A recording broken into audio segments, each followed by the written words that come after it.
Mapagpalang umaga po sa ating lahat. Kami po ang ika-4 na grupo kung saan po ang video po na naatas sa amin o ang krimen na nakaatas po sa amin ay ang dalaga po sa kakahuyan. Ang aming leader ay si Jan Cristel L. Panisan at ang kanyang mga membro, Carrie Ann F. Fulgencio, Melanie A. Gallego, May Ann L. Gregorio, at Roberto J. Avila.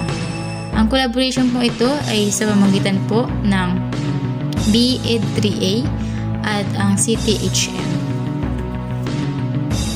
Para naman sa aming layunin, ang layunin ng aktibidad na ito ay number 1, na ibibigay ang halimbawa ng karahasan na nakabatay sa kasarian sa kaso na pinamagatang dalaga sa kakahuyan. Number 2, na ibibigay ang iba't iba pang kaso ng karahasan bukod sa karahasan na nakabatay sa kasarian. Number 3, na ipapaliwanag ang wastong batas laban sa kaso na nakita sa video. Number 4, nalalaman ang buoang tema o paksa ng mga manonood base sa kanilang mga komento. Number 5, na itatalakay ang sanhi ng karahasan na nakabatay sa kasarian. Number 6, na itatalakay ang bunga ng karahasan na nakabatay sa kasarian sa kaso na pinamagatang dalaga sa kakahuyan. Number 7, na ipapakita ang kabuoang reaksyon base sa sistema ng gobyerno sa ganitong klase ng kaso na laganap sa Pilipinas. Number 8, na ipapakita ang rekomendasyon ng miyembro patungkol sa pagpuksa ng krimen.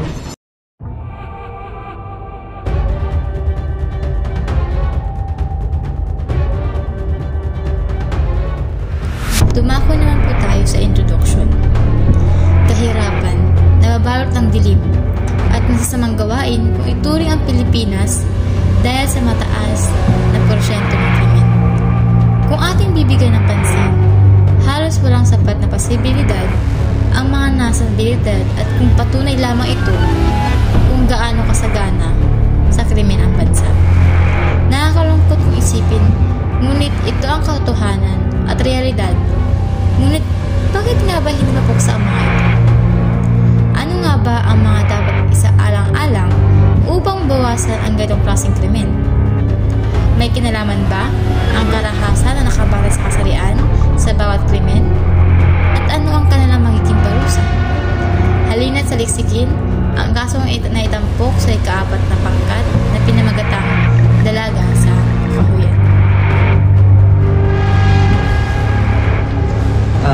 This is Robert Avila for 3.1 sa case na assigned sa amin, ang Ashley Antibagos murder case.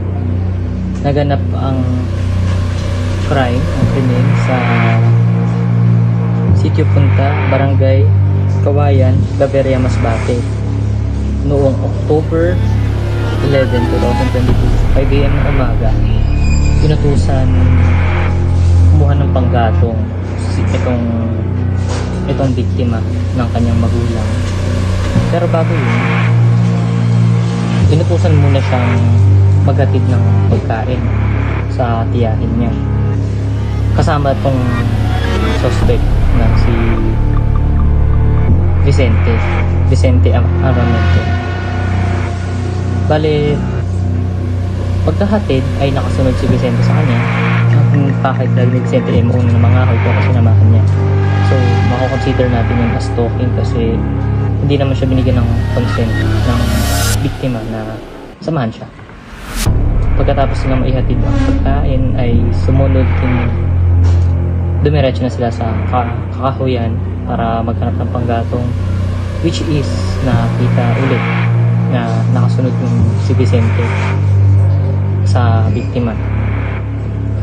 Tapos doon habang kumuha sila ng panggatong para sa bahay nila, doon naganap ang krimen na tinangkang gahasain yung biktima na itong si Vicente. Tapos ang kumalag ang biktima ay hinampas nito ng bato. So papasok dito yung sexual assault, physical violence under RA 9262, pati yung batas na Article 273, assault, Article 248, murder. At dahil minor yung victim, 14 years old pa lang, papasok nito sa RA 7610, child abuse. So, pagkatapos gawin ni Vicente yung krimen, ay tinangka niya rin itago ang bangkay sa dinala niya yung bangkay sa masukal na parte ng gubat at ibinaon niya, tinabunan niya yung bato at yung mga dahon at umuwi ito. Hinanap ng magulang syempre. Sabi niya hindi niya alam.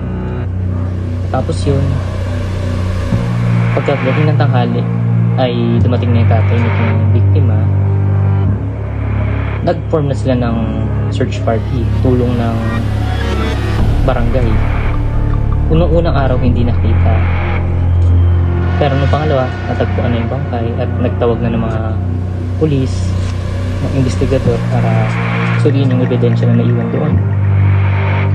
May lumitaw na dalawang witness at itinuro, ang dalawang witness nun itinuro si Vicente, ang huling kasama ng biktima bago siya nawala. So ang naging main suspect talaga ng pulisan ay si Vicente, dahil siya ang main suspect. Inibita siya sa presinto para sa interview. At nung pinuntan siya sa bahay, nakita yung damit niya na suot niya nung ginawa niyang krimen na may bahid ng dugo. Pero nung dinala siya sa presinto, doon na patunayan na siya nga ang pumatay, dahil nadulas siya sa kanyang sinabi na di naman daw niya binahasa ang biktima. Kaya doon napatunayan na po ng pulis na siya ang may sala. Sa kasalukuyan ay nakakulong siya sa kustodya ng Bulwagan ng Katarungan sa lungsod ng Masbate. Sinampan siya ng kasong murder at doon nagtatapos ang storya ng Ashley Antibagos murder case. Sa gender-based violence cases naman po na naganap doon sa krimen na yun ay sa RA 9262 number 1 ay sexual violence. Doon makita naman natin yung pagtangka niyang pang-rape. Under na rin yung sexual violence. Physical violence, yung paghampas niya ng bato doon sa babae. Psychological violence, under nito ay stalking, yung pagsunod niya dun sa biktima. At sa RA 11313, Safe Spaces Act, na kung saan meron kang personal space na hindi pwedeng pasukin ng walang consent mo, lalo na sa mga publikong lugar tulad ng mga parks, mga kalsada, anywhere na public, hindi privately owned. Naganap ang krimen sa gubat, which is public property. So, pwedeng sa Safe Spaces Act. Ang other cases naman po na natin sa naganap na krimen na hindi gender-based violence ay ang murder, Article 248, ang assault, Article 273, nung sinaktan niya ang biktima, child abuse, RA 7610, noon ay dahil ang biktima ay isang minority edad, 14 years old pa lang. So ayun po ang aking video for 3.1. Maraming salamat po for 3.2 ng gender-based violence na naganap sa Ashley Antibagos murder case na naganap sa Claveria, Masbate. So firstly, may 3 categories tayo. Una ay yung forms of gender-based violence committed, o ang acto, kung ano ang ginawa, ang description kung paano ginawa sa video, at ang applicable laws na kung bakit pwede natin isampay yun. So firstly, meron tayong physical violence. Ang physical violence, ang halimbawa nito na nangyari sa kaso ay yung paghampas ng bato ng suspect sa biktima. Nagdulot din ng pagkamatay niya. So, ang applicable laws dito ay ang RA 9262 na kung saan meron tayong physical violence, isang category dun sa batas na yun. So, in short, ang pagdulot ng physical harm o pananakit physically sa babae o sa children na related sa babae. So, second ay ang sexual violence. Ang halimbawa nito sa kaso ay ang pagtangka niya gahasain yung babae. Mapapasok yun sa sexual violence kasi, so, ang second natin ay ang sexual violence. Ang halimbawa nito na nangyari sa kaso ay ang pagtangka niya na hagahasain yung biktima. Papasok pa rin to. So, dito na tayo sa sa ilalim ng RA 9262. Ang sa rin to, section 3B ang sexual na kaharasan. So, considered as sexual harassment na rin yun dahil niya yung personal space ng babae. Kaya sexual na violence rin yun. Third, ang stalking. Ang halimbawa nito ay na nangyari sa kaso ang pagsunod niya dun sa babae noong naghahatid ng pagkain at nung matapos niya maghatid ng pagkain. So sa ilalim ng RA 9262 rin, section 3D, ang stalking ay ang pagsunod sa pagkilos sa biktima kahit physical o non-physical. Lastly, sexual harassment.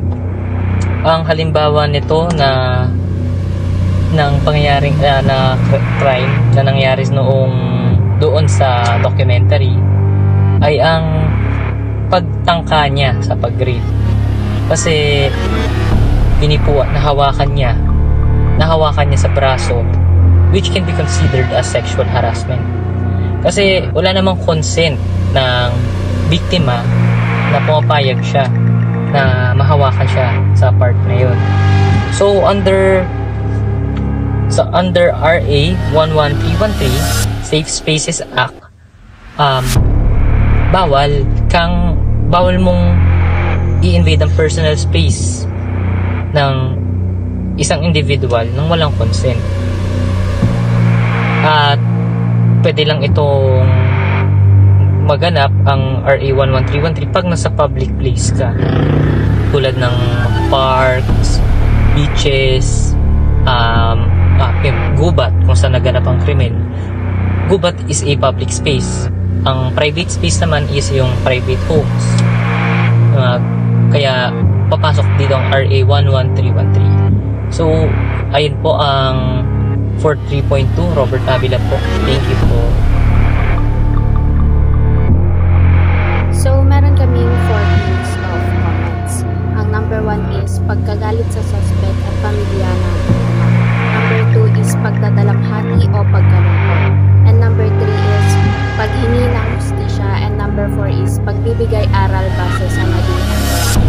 So, ang sagot namin sa number 1 ay sa dalaga sa kakahuyan ay nagpapakita umano ng pagtangkang, paggagahasa at pagpatay sa isang 14 taong gulang na batang babae na nagngangalang Ashley, na nagbibigay liwanag sa mga komplikado at hamon na kinakaharap ng dalaga. Ang kaso ay hindi pa napubuksa sa bansang Pilipinas at base sa mga investigasyong dokumento. Ang aksyon ni Vicente ay pinagdududahan ng isang witness kaya hindi nahirapan ang kapulisan na ituring na suspect si Vicente sa pagpaslang sa dalagita.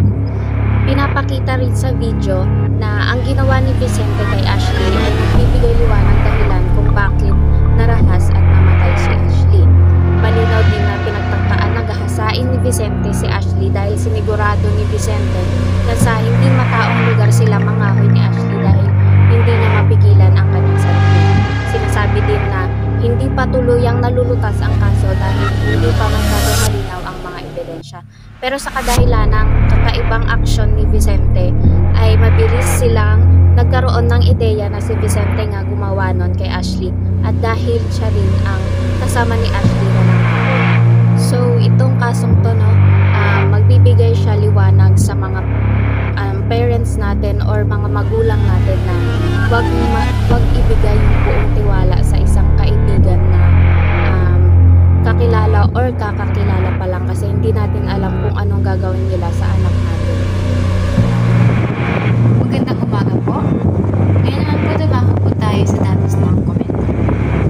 Base sa pag-aanalisa sa ating video, ay na-analisa po namin na meron pong 4 na tema kung saan ang 4 na tema na ito ay pinapalooban ng mga sub-tema. Nakikita po natin sa chart ng kalahayan ang 4 na tema at ito ay ang pagkagalit sa suspect at sa pamilya ng biktima, pagdadalamhati o pagkalungkot, paghingi ng hustisya, at ang panghuli ay pagbibigay aral base sa naging pangyayari sa krimen.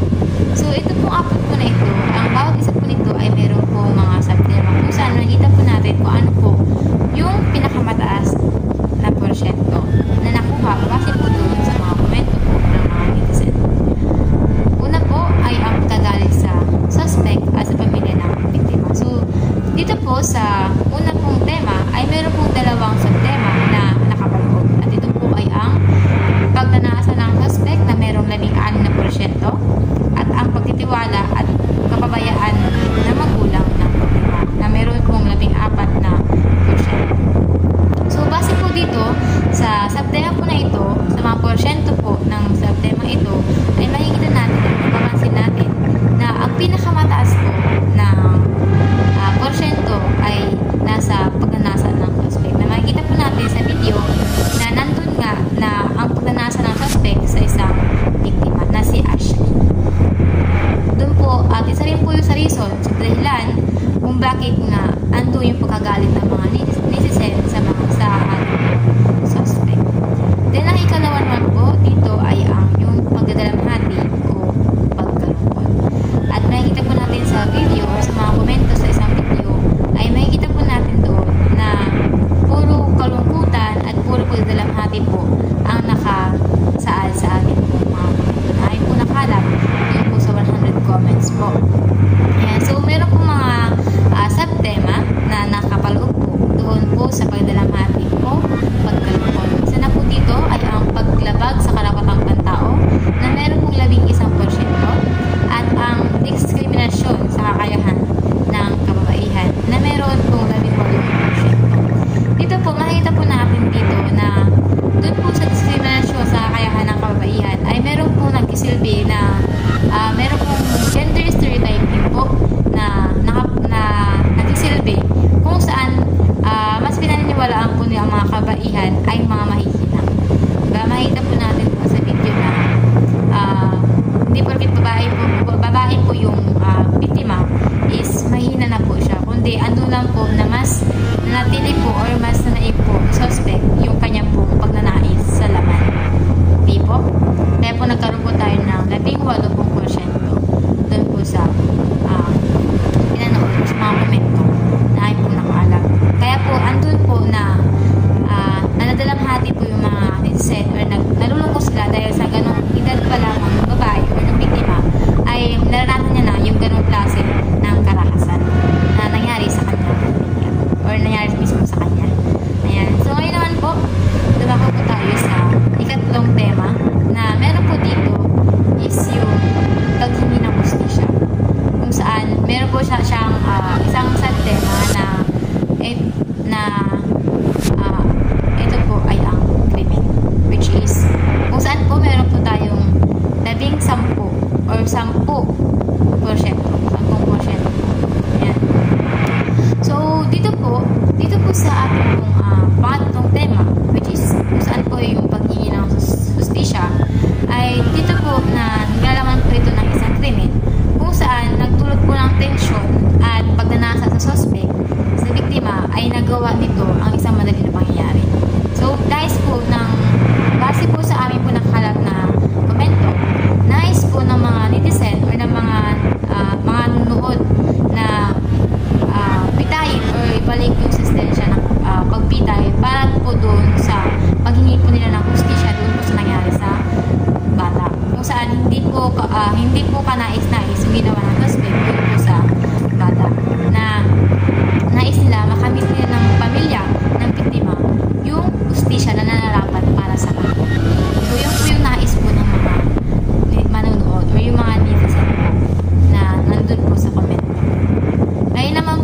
huli ay ang pagbibigay aral base sa naging pangyayari sa krimen. Ayan. So, meron naman pong dalawang sub-tema kung saan ito po ay ang pang-aabuso ng kalalakihan at na meron pong 18% at ang pamimilit sa kagustuhan ng kalalakihan o yung patriarchy na meron pong 13 na or meron pong 13%. So, ang pagbibigay aral po base po sa pangyayari ay naglalaman po siya ng pang-aabuso ng kalalakihan. At tulad po ng ibang mga kaso, di ba? Halos malaki ang porsyento ng mga kalakihang sangkot sa paggagahasa, panghaharas, at kung ano-ano pa pong mga krimen na hindi naman kanais-nais sa ating lipunan.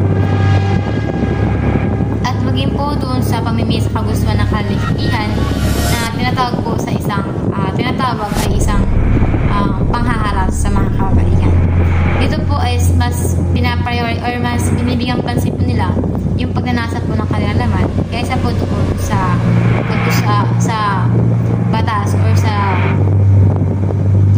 hindi kagustuhan ng lipunan. So, dito, at ang pangalawa naman po is yung pamimili sa kagustuhan. So, dito po naman po is para lang po masatisfy sila or para lang po makuha nila yung kung ano yung gusto nila. Gumagawa po sila ng mga karahasan.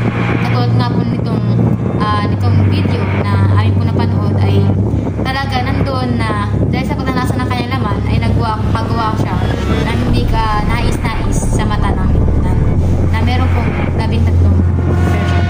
Kung saan po makikita natin sa dalawang tema na ito ay meron po na ang pinakamataas na porsyento ay ang pang-aabuso ng kalalakihan.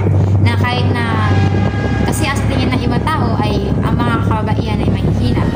Dahil sa kaisipan na yun, mas inaabuso ng mga kalalakihan yung kakayanan ng kababaihan. Na hindi nila alam na hindi lahat ng kababaihan ay kaya nilang maabuso. Diba? Kasi nga, sa panahon natin ngayon, lahat ng kababaihan ay lumalaban o nagkakaroon na sila ng lakas ng loob para labanan kung ano yung kasamaan ng mga kalalakihan. Diba? Sa mga abuso ng mga kalalakihan sa mga kababaihan. Kaya, base po dito sa ating pong tema or sa mga ating pong napanood, sa ating pong napanood, na isang aral po sa atin na huwag tayong papadaig sa anumang nasa paligid natin. Kung kumbaga, tayo bilang isang babae, kaya natin labanan kung ano yung bagay na mangyayari sa atin. Kasi bilang isang babae, alam niyo, pamilya tayo. Pero, kung alam natin yung kung tayo ay malaya na sa mga nangyayari dati, alam na natin dapat ipaglaban sa sarili natin. Kaya sabi nga dun sa nabasa ko sa komento na kailangan daw ay matutunan o maturuan ang bawat isa or ang mga kabaihan sa pagkakaroon ng self-defense. At the same time, kung saan yung self-defense na yun ay magagamit din natin sa paglaban sa mga pang-aabuso ng mga kalakihan sa atin. Kaya maging aral sa atin yung nangyari sa isang biktima at maging aware tayo sa mga bagay o sa mga tao na nakapaligid sa atin. Hindi natin alam, baka gumawa tayo ng pagbuti sa iba, pero ang balik sa atin is hindi naman pala maganda. Kaya nawa, isang aral sa atin ito yung maging aral sa atin lahat yung sa video na especially sa mga magulang na huwag hahayaan na maiwan yung kanilang mga anak, especially mga kababaihan sa kanilang mga bahay at ipagkatiwala sa kung sino-sino lang. Dahil hindi natin alam ang tao ngayon, di ba? Kasi nais lang kinukuha lang nila or mas iniisip kasi nila yung kaisipan, yung pagnanasa nila sa kanilang laman or yung pagnanasa ng laman nila kaysa doon sa tiwala na ibigay ng tao. Kaya ayun po, ito lamang po ang akin pong i-discuss sa araw na ito. Maraming po salamat. Dumako naman po tayo sa T.3 number 3, description sa pag-aanalisa ng mga tema batay sa kaso. Ang pangunahing tauhan ay sina Ashley Antibagos, 14 anyos, Victor Antibagos, ama ni Ashley at aksalarin na si Vicente Armamente na nasa 53 ang edad. Base sa pag-aanalisa ng kasong ito, nakita na mayroong 4 na tema ng mga komento base sa murder case na nangyari sa Claveria, Masbate. Ang mga temang ito ay ang pagkagalit sa suspect at pamilya ng biktima, pagdadalamhati o pagkalungkot, paghingi ng hustisya at ang pagbibigay aral base sa naging pangyayari sa krimen. Ito ang chart ng talahanayan o datos ng pananaliksik. Talahanayan, porsyento ng kabuuang tema sa komento ng manonood. So, sa first column, meron tayo ditong tema ng krimen base sa komento ng manonood. Second column, bilang ng komento. At ang pangatlo ay ang porsyento ng komento. So, sa tema ng krimen base sa komento ng manonood, meron tayo ditong pagkagalit sa suspect at pamilya ng biktima na 30 ang bilang ng komento, 30% o 30%. Pagdadalamhati o pagkalungkot bilang ng komento ay meron tayong 29%. Paghingi ng hustisya, meron tayong 10 komento na kung saan ito ay 10%. At ang pagbibigay ng aral base sa mga nangyari sa krimen, 31 na komento or 31 komento, 31%. Kabuuang 100 comments at 100%. So, sa pag-aanalisa sa chart ng talahanayan, base sa pag-aanalisa ng mga komento ng manonood sa kaso ni Ashley, mahigit 100 komento ang kinolekta ng bawat miyembro ng grupong ito at hinahati-hati ang bawat komento base sa naaakmang tema. 14 na katao ang nagbuhos ng kanilang hinaing o pagkagalit sa suspect dahil sa karumal-dumal na karanasan at pang-aabuso ng kanyang ginawa. Patunay lamang ito na hindi mayaalis ang pagkagalit sa suspect dahil sa kanyang madilim na binabalak sa biktima. 16 na katao ang nagkaroon ng hinanakit sa magulang ng biktima at karamihan sa kanilang mga komento ay ang kapabayaan ng mga ito. Halos karamihan sa mga komento ang kumi-question sa pagkakaroon ng tiwala ng magulang sa lalaking si Vicente. Marami sa mga manonood ang nagsabi na ang pagtitiwala ay hindi dapat agad ibinibigay sa mga kaibigan o kakilala. 29 na katao naman ang nagkaramdam ng pagkadalamhati o pagkalungkot sa sinapit ng biktima na si Ashley. Hindi nawala sa emosyon ng manonood ang pagkadismaya ng buhay o sa buhay ng dalaga dahil umano siya ay isang minor de edad pa lamang at maraming pangarap ang kanyang pwedeng marating, ngunit dahil sa isang krimen ay tuluyang nagwakas ang lahat. Ika-4 o meron tayong 10 katao naman ang nagkaroon ng paghingi ng hustisya sa gobyerno sa naging karumal-dumal na ginawa ng suspect. Karamihan sa kanila ay nagsasaad ng ibalik ang tinatawag na death penalty o kamatayan na siyang magsisilbing parusa sa mga taong sangkot ng murder na tulad ni Vicente. Ilan pa dito ay kung ano ang inutang, ayun din ang kabayaran. Katulad ng kasabihan na kung ano ang tinanim ay siya ring aanihin dahil lahat ng ginagawa natin sa mundo, kabutihan man o kasamahan ay may balik sa'yo. 31 naman ang nagbigay ng kanilang opinyon patungkol sa napulot nilang aral sa nangyaring krimen. Karamihan sa kanila ay nagbigay payo sa mga magulang na huwag magtiwala sa kung sino mang tao, kaibigan man yan o kakilala. Base sa naging tala ng Philippine National Police o PNP noong ika-4 ng Abril taong 2023, halos 920 murder na kaso na ang naitala sa ating bansa, sa bansang Pilipinas. Patunay lamang ito na ang Pilipinas ay may mataas na porsyento ng kasong pagpaslang. Kung babalikan natin ang mga komento ay may mga taong sobrang galit at ninanais or naiinis hindi lang sa sinapit ng biktima, ngunit dahil na rin sa sobrang pagtitiwala ng pamilya sa suspect. Sa panahon nga naman ngayon ay dapat naging wais at huwag masyadong magtiwala sa mga tao, kadugo man o hindi ay dapat pa rin mag-iingat. Para naman sa pagbubuod, ang Dalaga sa Kakahuyan, The Claveria Masbate Murder Case ay ang isang dokumentaryo ng isang krimen na kung saan ang dalagitang nagngangalang Ashley Antibagos na 14 na taon pa lamang, isang biktima na kung saan siya ay napaslang ng isang hindi inaakala ng pamilya o hindi inaasahan ng pamilya, lalo na ng tatay na kumupkop kay Vicente, 53 taong gulang.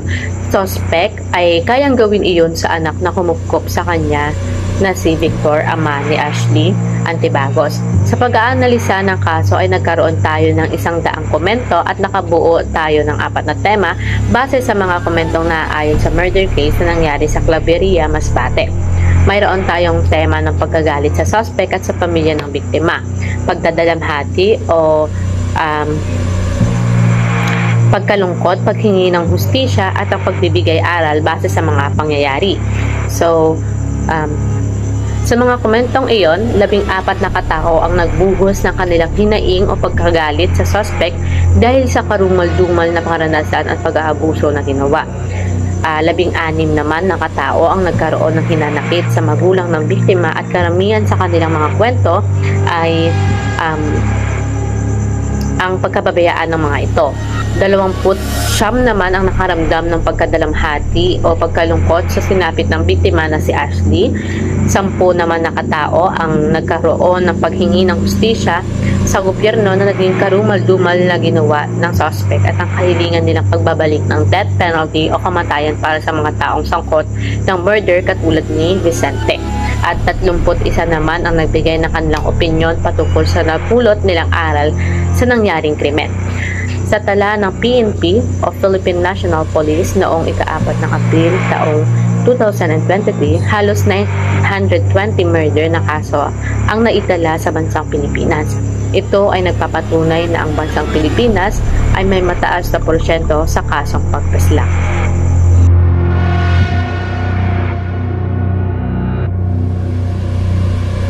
Tulukuyang panahon, patuloy pa rin na tumataas ang bilang ng mga krimen sa bansa, lalong-lalo na sa pagitan ng kababaihan at kalalakihan.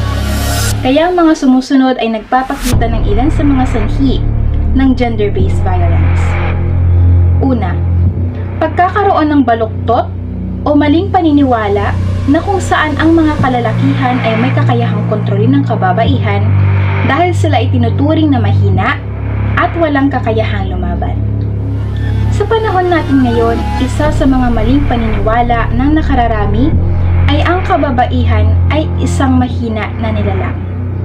Katulad sa ating mga ina, kung ating mapapansin, isa sa kanilang gampanin ay ang gawin ng mga gawaing bahay at pagsilbihan ang kanilang sariling pamilya na naging kultura ng mga Pilipino sa nakalipas na panahon. Ano-ano nga ba ang mga gawaing bahay na ginagawa ng ating mga ina?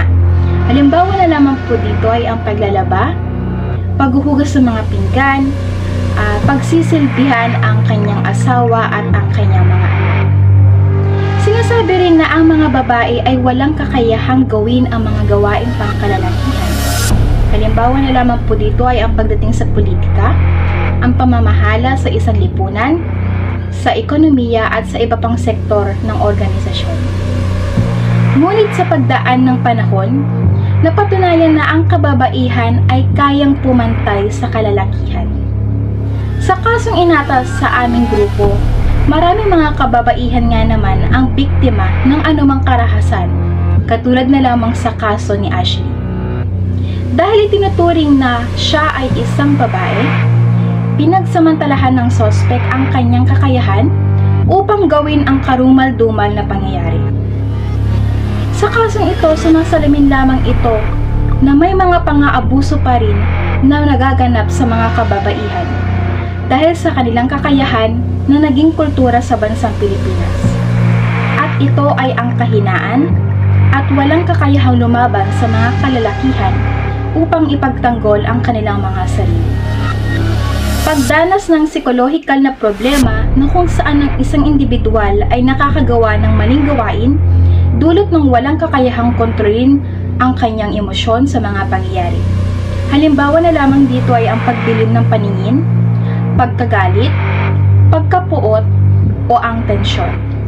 Sa bansang Pilipinas, halos karamihan sa dahilan ng mga sospek ay ang kanilang hindi pagkontrol sa kanilang nararamdaman.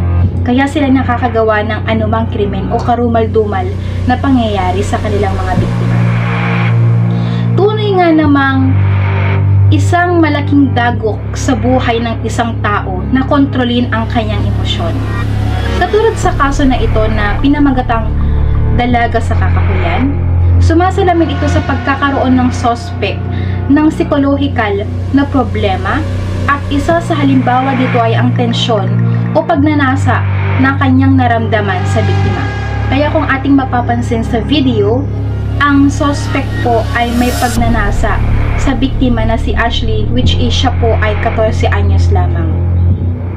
Dahil ang suspect ay labis na nagkagusto sa biktima, marahan niyang ginawan ng sexual na pang-aabuso ang biktima at nang tinangkang ng biktima na magpumiglas, ay agad niya itong pinukpok ng bato sa kanyang ulo na naging dahilan ng pagkamatay ng biktima na tinatawag natin si Ashley.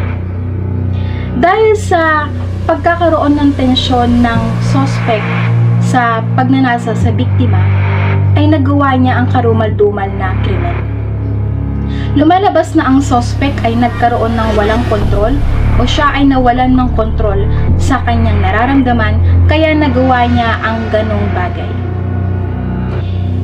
Kinalakihan na lugar o kapaligiran na kung saan ang isang individual ay nakaranas ng pang-aabuso kaya ang paggawa ng krimen ay naging normal para sa kanya. Ilan sa mga background ng mga suspect sa ating bansa ay ang maling kinalakihan na lugar o kapaligiran. Mayroong mga tao na lumaki sa lugar na kung saan ang paggawa ng kasamaan ay isang normal na gawain lamang. Isa din ito sa itinuturing na malaking dagok ng ating bansa. At kung ating bibigyan ng pansin, halos pababa ang edad ng mga taong nagiging suspect sa isang krimen. Patuloy lamang ito na ang kinalakihang lugar o kapaligiran nila ay nababalot ng anumang pang-aabuso, panghaharas o pananakit pagdating sa sexual, pisikal, psikolohikal, emosyonal at iba pa. Pagkakaroon ng impluwensya sa mga taong nakakasalamuha na ang krimen ay isang normal na gawain base sa emosyon na nararamdaman ng isang individual. Ang mga taong involved sa ating buhay ay may malaking kontribusyon sa ating pagkatao at yan ay hindi natin maikakaila. Ang mga iba sa atin ay pumipili na mga kaibigan na may dalang magandang epekto sa ating buhay, ngunit may mga ilan din naman na hindi. Ang isang individual na napapasama sa mga maling kaibigan ay nagdudulot ng impluwensya sa kanilang ginagawa. Halimbawa na lamang dito ay kung ang isang individual ay may kaibigan na laging bisyo ang inuuna, kalaunan ay maiimpluwensyahan ito ng kanyang kaibigan na gawin ang kanilang ginagawa. Katulad sa naging kaso ni Vicente na siya ang suspect sa pagkamatay o pagpaslang sa biktima na si Ashley, maaaring dala ng impluwensya ng sinumang tao na ginawa ng suspect sa pagnanasa at pagpaslang sa 14 anyos na babae. Marami sa atin ang lubos na pumipili ng mga kaibigan na ating maaasahan at mapagkakatiwalaan. Ang mga taong ating nakakasalamuha o nakakasama ay parte ng paghubog ng ating pagkatao. Kawalan ng seguridad na lugar sa mga mahihirap. Ang kawalan ng seguridad sa liblib na lugar ay isa din sa pangunahing problema ng Pilipinas. Kung kaya't maraming mga krimen ang nangyayari. Kung ating mapapansin, bawat gabi sa telebisyon, halos gabi-gabi nating na papanood o nababalitaan ang iba't ibang mga krimen na nangyayari sa sulok ng ating bansa. Mapapansin natin na halos karamihan sa mga kaso ng mga murder ay naitatala sa lugar na malalayo o masusukal na bahagi. Katulad sa kaso ng suspect, ang karumal-dumal na pangyayari ay naganap sa isang masukal na bahagi ng kanilang lugar, kung kaya't walang kakayahan ang biktima na makahingi ng anumang tulong. Patunay lamang sa mga kasong ito ang kakulangan ng seguridad sa mga taong naninirahan sa mga malalayong lugar. Kawalan ng impormasyon pagdating sa mga karapatang pantao.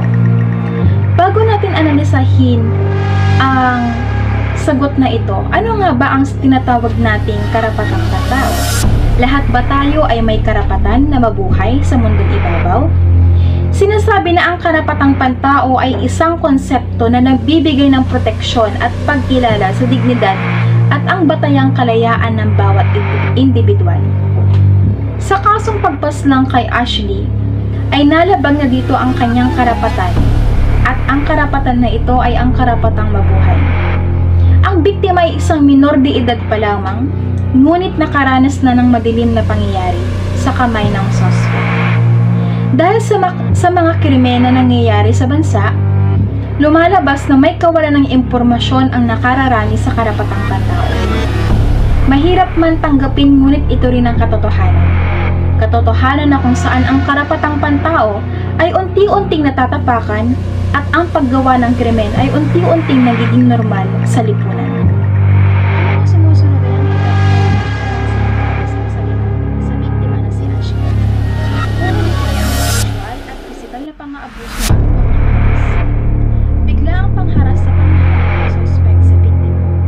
Dahil dito, ginamit ng suspect ang kahinaan ng babae dahil sa tingin niya ay mas malakas ang puso. Dahil sa pagpapanigas ng biktima, ay sapilitang sinaktan nito ng suspect gamit ang bato na naging dahilan ng pagkakas.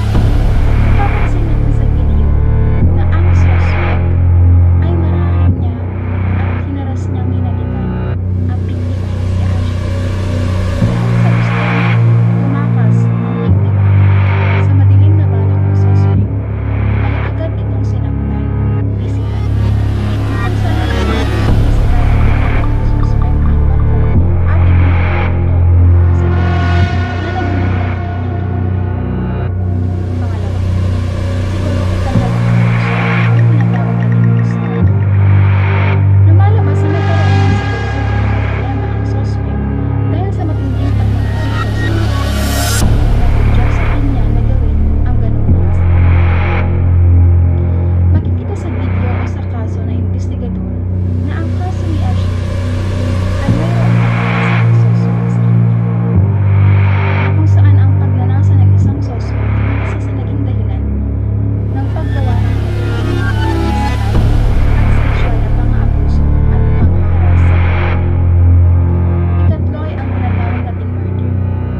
Dahil si Vicente, suspect, ay kakilala ng ama ng biktima, nagkaroon ng malaking tiwala ang pamilya ni Ashley na patuloyin siya sa kanilang tahanan.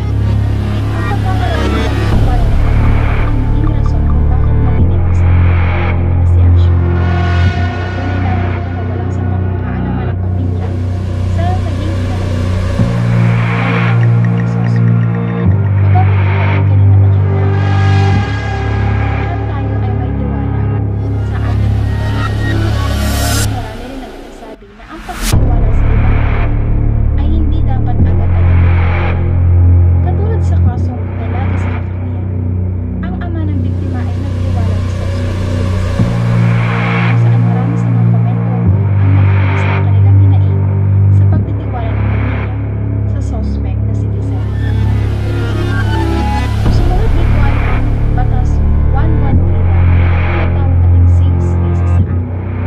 Dahil sa kakulangan ng seguridad sa lugar na pinangyarihan, hindi nagkaroon ng pagkakataon ng biktima ng krimen. Dahil sa masukal na bahagi ng tagpuan ng krimen, walang sinumang tao sa madilim na pagbabalak ng suspect.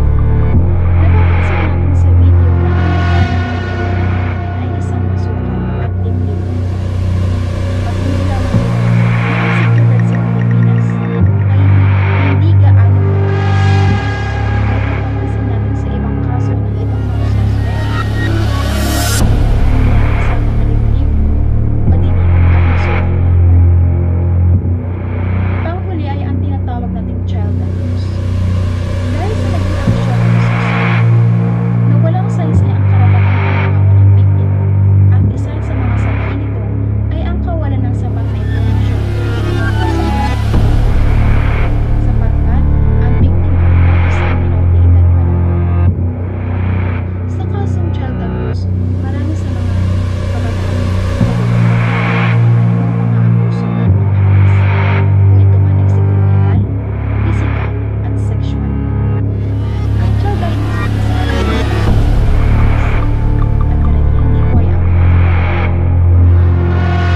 ang mga sumusunod ang naging aksyon o proseso na nakita sa pag-iimbestiga sa kaso ni Vicente na siyang suspect sa pagpaslang sa 14 anyos na babae o biktima na si Ashley.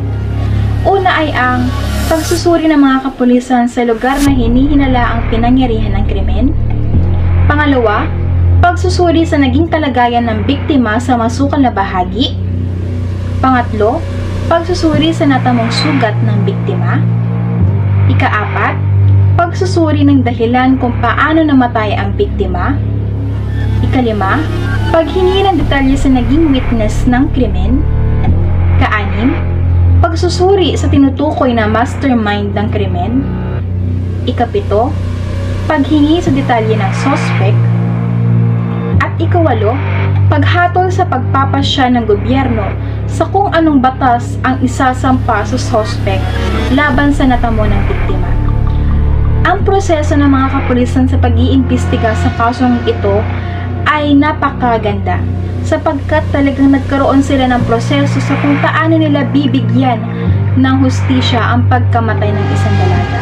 Ngunit, ang naging pagpapasya ng gobyerno sa biktima na kasong murder ay hindi sapat, lalong-lalo na sa pamilya ng biktima. Bakit ba natin nasabi na hindi sapat ang kasong murder? Malaking dagok para sa pamilya ng biktima ang ganitong klase ng pangyayari, sapagkat kung tutuusin ay maraming nilabag na batas ang suspect at kabilang dito ay ang karapatang pantao ng biktima na kung saan ang biktima po ay 14 anyos pa lamang o tinatawag nating minor de edad. Marahil na maraming hindi sang-ayon sa kasong murder at pagbitay ang ninanais ng iba kapalit ng buhay ng biktima. Maraming mga batas ang Pilipinas laban sa proteksyon ng ibang tao. Ngunit bakit hindi pa rin napupuksa ang iba't ibang mga krimen sa buong panig ng ating bansa? Kung ating mapapansin sa mga telebisyon o sa anumang news, nalalaman natin na halos bawat taon ay pataas ng pataas ang porsyento ng mga nangyayaring krimen sa bawat sulok ng ating bansa. Patunay lamang na ang mga krimen na ito ay nagpapatunay na ang mga tao ay walang takot na gawin ang mga bagay na masama, lalong-lalo na sa paggawa ng anumang krimen. Patunay lamang na ang pagsampa ng parusa sa mga biktima ay hindi sapat kung kaya't hindi nawawalan ng takot ang ibang tao na gumawa ng mga krimen. Kaya sa mga krimen na nangyayari sa ating bansa, maraming mga tao o sambayanan ang nagsasabi na ibalik ang tinatawag nilang death penalty, na kung saan ang death penalty ay isa sa mga paraan upang maisampa na kaso o parusa sa mga suspect na may kinalaman sa pagpatay o pagpaslang sa kanilang mga biktima. Ngunit ang pagbabalik ng isang death penalty na magiging kaparusahan ng suspect ay hindi pa rin ganun kalinaw sapagkat ito ay pinagdedebatihan sa bansang Pilipinas at isa na dito ay ang panig ng gobyerno at panig ng simbahang Katoliko. Upang mas mapatibay ang pagpuksa ng ganitong klase ng krimen, ang mga sumusunod ay ang rekomendasyon ng bawat miyembro sa grupong ito. Una, istriktong pagbawal sa mga bisyo katulad na lamang ng alak, sigarilyo, droga, at iba pa na nagiging sanhi ng paggawa ng masasamang bagay. Isa sa mga dahilan kung bakit nagkakaroon ang mga tao ng hindi magandang gawain ay ang pagkakaroon ng kanilang bisyo.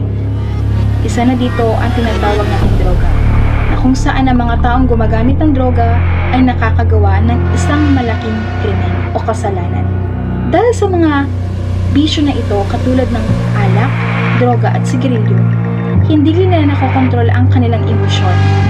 At ang emosyon ay nagre-resulta ng tensyon. Tensyon na kung saan sila ay nakakagawa ng mga bagay na hindi tama. Pangalawa, pagbibigay linaw sa mga karapatang pantao o manduhang pagtuturo nito sa sambayanan. Mahalaga para sa ating mga Pilipino na malaman natin kung ano ba ang karapatang pantao. Mahalaga na magkaroon ng mga seminar upang maipaliwanag at maibigay ang importansya ng karapatang pantao. Ang pagbibigay ng impormasyon o sapat na kaalaman patungkol sa karapatang pantao ay mas malilinawan ang bawat bawat individual sa ating karapatan. Pangatlo, manduhang pagtuturo sa epekto ng krimen sa nakararami.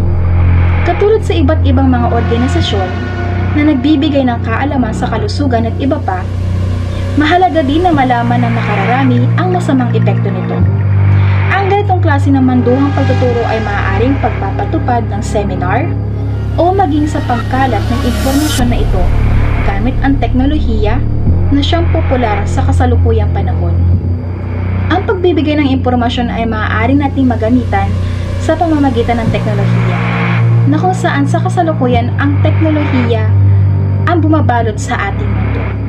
Maraming mga individual, maging ang mga kabataan ang gumagamit ng teknolohiya. Pang-apat, istriktong pagbabawal sa pagkakaroon ng sariling baril o tinatawag sa Ingles na illegal possession of guns, na karaniwang ginagamit sa masasamang bagay. Maraming kaso ang krimen dito sa ating Pilipinas na isa rin sa mga dahilan ay ang paggamit ng baril. Marami sa mga tao dito sa ating bansa ang mayroong koleksyon ng mga baril. Ngunit, marami sa mga tao ang gumagamit ng baril para sa masasamang bagay. Panglima, pagbibigay parusa sa mga sospek sa wastong paraan, lalong-lalo na sa biktima na nais humingi ng katarungan. Ang katarungan sa Pilipinas ay isa sa malaking issue na kung saan marami sa mga Pilipino ang nagsasabi na ang justice system sa Pilipinas ay hindi maganda at hindi patas. Pang-anim, pagbabago sa justice system ng Pilipinas. Ang hustisya sa Pilipinas ay isa talaga sa pinakamalaking problema ng ating bansa. Marami sa mga biktima ang hindi nakakakuha ng hustisya. Kung ating mapapansin sa isang sikat na awitin ni Bamboo na pinamagatang Tatsulok, karamihan sa mga nakakakuha ng hustisya ay ang mga mayayaman, samantalang ang mga mahihirap o tinatawag nating marginalized sector o people ay nasa laylayan at walang kakayahan na makuha ang batas o ang hustisya. Isa ito sa malaking dagok ng ating bansa. Bakit nga ba patuloy pa rin ang ganitong klase ng krimen? Maraming batas ang Pilipinas. Maraming mga ipinapatupad na parusa para sa mga sospek. Mapapansin natin sa telebisyon na mayroong mga iba't ibang kaso ng krimen. Isa ang Pilipinas may pinakamataas na kaso ng krimen sa bawat taon. At ang malaking katanungan ng gobyerno, bakit hindi pa rin napupuksa ang ganitong? Maraming mga batas at probisyon ang mayroon sa Pilipinas, ngunit habang patagal ng patagal ang panahon, ay mas lalong dumarami ang iba't ibang klase ng krimen. Sa kasong dalaga sa kakahuyan, naglalaman ito ng iba't ibang karahasan na nakabatay sa kasarian, sa pagitan ng kalalakihan at kababaihan, maging sa karapatang pantao, at kabilang na dito ang sexual, pisikal, at psikolohikal na karahasan. Marami mga komento ng manonood ang nagbigay ng kanilang hinaing ukol dito, at karamihan sa kanila ay may halong pagkagalit, pagdadalamhati, at pagbibigay aral sa naging pangyayari.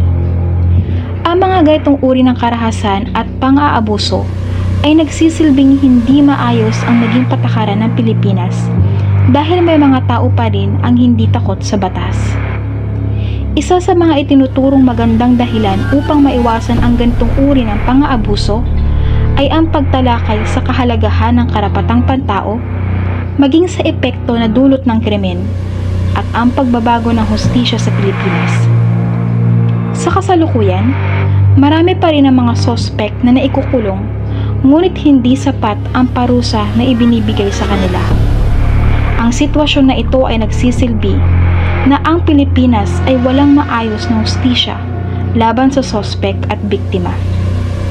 Ang karahasan batay sa kasarian ang isa sa pangunahing dahilan kung bakit nakakagawa ng isang krimen. At dito sa Pilipinas ay mas lumalaki ang porsyento ng mga kababaihan na biktima ng panggagahasa, pagpaslang at iba pa. Isa ito sa naging baluktot na sistema ng bansa na kung saan marami pa rin ang mga kababaihan ang nakakaranas ng pang-aalipusta dahil sa tinatawag na gender stereotyping. Marami mga programa ang nais na maipatupad at isa sa dapat din na binibigyan ng pansin ay mga lokal na pamahalaan na siyang pangunahing sektor na kapagbibigay o makapagtuturo ng mabuting kaalaman sa mga tao patungkol sa ganitong pang-aabuso.